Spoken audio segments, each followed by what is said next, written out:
Hi hello అందరికీ నమస్కారం. Welcome back to our channel.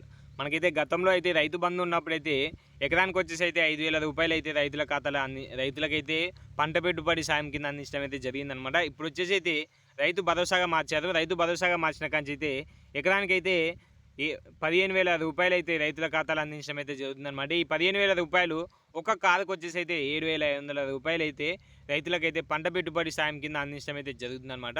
ఈ 7,500కి అయితే అర్హులు ఎవరెవరైనా అయితే నేనైతే ఈ వీడియోలో తెలియజేస్తాను. అలాగే ఈ వీడియోని పూర్తి వరకు అయితే చూడడానికి అయితే ప్రయత్నించండి. మీరు కనుక మన ఛానల్కి మొదటిసారి వస్తే ఒక సబ్స్క్రైబ్ అయితే చేసుకోండి అనమాట. అలాగే ఈ వీడియోని ఇప్పుడైతే ఒక లైక్ అయితే చేయండి. ఈ వీడియోని మీ తోటి రైతులకు కూడా షేర్ అయితే చేయండి అనమాట. వాళ్ళు కూడా ఈ యొక్క సమాచారాన్ని అయితే తెలుసుకోవడం అయితే జరుగుతుంది. లేట్ చేయకుండా టాపిక్లకు కనుక వెళ్ళిపోయినట్లయితే మనకైతే ఈ రైతు భరోసా అనేది అయితే ఆగస్టు 1వ తారీఖు అంటే ఫస్ట్ వారంలో మనకైతే ఈ రైతు భరోసా అనేది అయితే స్టార్ట్ చేయడం అయితే జరుగుతుందన్నమాట. ఈ ఆగస్టు 1వ తారీఖు నాడు స్టార్ట్ అవుతుంది. 7,500కి అర్హులు ఎవరెవరు అంటే 7,500 అర్హులు ఎవరెవరు అంటే వాళ్ళు ఖచ్చితంగా పన్ను పే చేయొద్దన్నమాట. రైతులు అనేటోళ్ళు ఖచ్చితంగా పన్ను పే చేయని రైతులకే ఈ రైతు భరోసా అనేది అయితే అందించడం అయితే జరుగుతుంది. అలాగే ఈ రైతు భరోసాకి 10 ఎకరాల కంటే ఎక్కువ ఉండొద్దు అనమాట. 10 ఎకరాల కంటే ఎక్కువ ఉన్న రైతులకు కూడా ఈ రైతు భరోసా అనేది అయితే అందించడం అయితే జరగదు.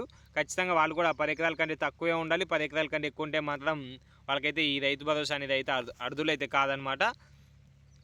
అలాగే వాళ్ళ కుటుంబంలో అంటే వాళ్ళ ఇంట్లో ఈ యొక్క గవర్నమెంట్ జాబ్ కూడా ఉండొద్దు అనమాట. వాళ్ళకి మాత్రమే ఈ రైతు భరోసా అనేది అయితే అందించడం అయితే జరుగుతుంది.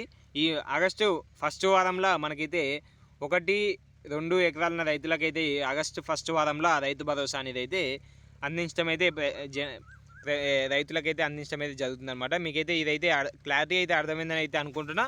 ఎవరెవరికి ఈ రైతు భరోసాకి అర్హులు, అలాగే ఈ రైతు భరోసా 1-2 ఎకరాలు ఉన్న రైతులకు ఎప్పుడు జమ అవుతాయని కూడా క్లారిటీ అయితే అర్థమైందని అయితే భావిస్తున్నా. మనకైతే ఈ 10 ఎకరాల రైతుల లోపల ఎప్పుడు ఈ రైతు భరోసా అనేది అయితే ఎండ్ అవుతుందంటే ఆగస్టు 31వ తారీఖులోగా ఈ రైతు భరోసా అనేది అయితే ఎండ్ అవుతుందన్నమాట. ఈ 10 ఎకరాల రైతులకి ఒకటేసారి ఆ వారంలో ఆ నెలల పూర్తి చేస్తామని అయితే ప్రభుత్వం అయితే తెలియడం అయితే జరిగిందనమాట. ఈ రైతు భరోసా కూడా 4 విడతలుగా తీసుకురావడం అయితే జరిగిందనమాట. ఈ 4 విడతలు ఈ ఆగస్టులోగా ఈ 4 విడతలు అయితే క్లియర్ చేస్తామని అయితే ప్రభుత్వం అయితే తెలియడం అయితే జరిగింది. మీకైతే క్లారిటీ అయితే అర్థమైందని అయితే అనుకుంటున్నా. ఇంకా ఎవరికైనా అర్థం కాకపోతే మాత్రం కింద కామెంట్లు అయితే కామెంట్ చేయండి అనమాట. మీకు కనుక ఖచ్చితంగా సమాధానం అయితే తెలియజేస్తాను. అలాగే ఇంకా ఈ వీడియోని కనుక ఎవరైనా లైక్ చేయకపోతే మాత్రం ఒక లైక్ అయితే చేయండి. థ్యాంక్ యూ ఎండల్. జై హింద్.